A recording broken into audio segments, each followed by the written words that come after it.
Editor's note: a version of this column originally appeared in the October 23, 2017 digital edition of Golf Week magazine. The European Tour's lucrative Rolex Series may have made many Tour pros richer, but the 8 tournaments appear to have made it harder for European Tour qualifying school grads to keep their cards. The numbers following the Andalusia Valderrama Masters, the last counting event for most of the qualifying school grads, prove just how difficult it is to survive on the European circuit for those at the bottom of the food chain. It's nearly impossible. Qualifying school grads had to earn $140,698, approximately $163,000 more than last season, to keep their cards.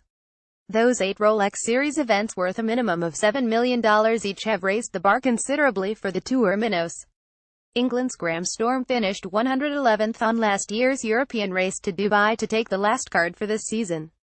Storm got the last spot despite finishing outside the cutoff 110 spot because Patrick Reed didn't play enough tournaments to keep his membership. Storm earned $247,647, approx. $292,000. Players had to finish inside the top 100 this season to retain cards for 2018. Marcel Siem is in the 101st spot with $388,345, approximately $450,000 after the Andalusia Valderrama Masters.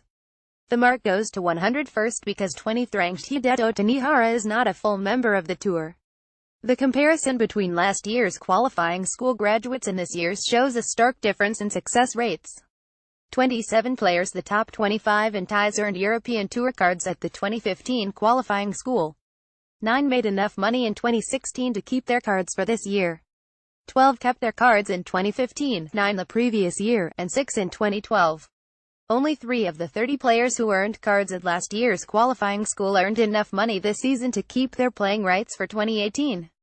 That's an all-time low. Eddie Pepperell, 2010 Ryder Cup player Edoardo Molinari, and England's Ashley Chesters are the only success stories. Passau, Germany, August 18. Edoardo Molinari of Italy is seen during Day 2 of the Saltire Energy Paul Lawrie match play at Golf Resort Bad Griesbach on August 18, 2017 in Passau, Germany.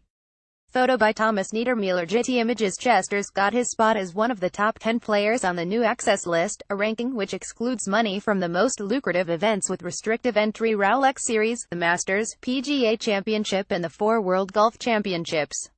It was specially designed to counteract limited entry to the big events, yet Chesters is the only Q School grad to emerge from it. Moreover, main Tour starts seem harder to come by this year. Qualifying school grads averaged 20 starts in 2016 compared to 19 this year. As for the chance to play in those Rolex Series events, that's a pipe dream for most.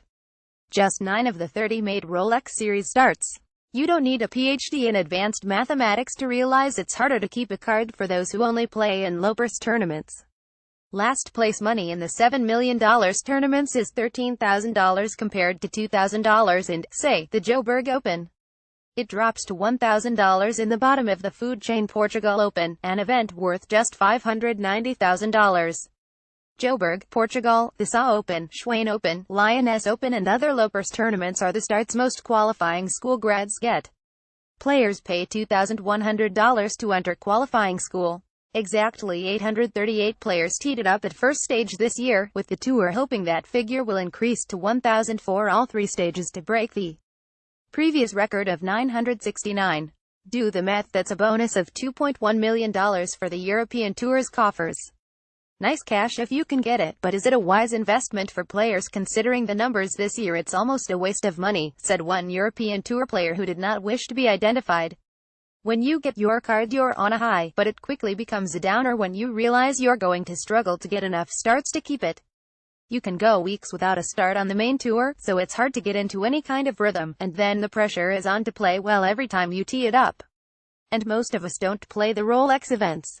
You end up getting caught in no man's land between the main Tour and Challenge Tour, and you have to make decision on which one to focus on. He's right. Most players bounce back and forth between the main Tour and Challenge Tour. The top 15 on the Challenge Tour gain cards for the next season. There's obviously a simple answer to the problem facing qualifying school graduates: play better. Golf was never meant to be fair, and professional golf is a straightforward example of Darwin's survival of the fittest theory.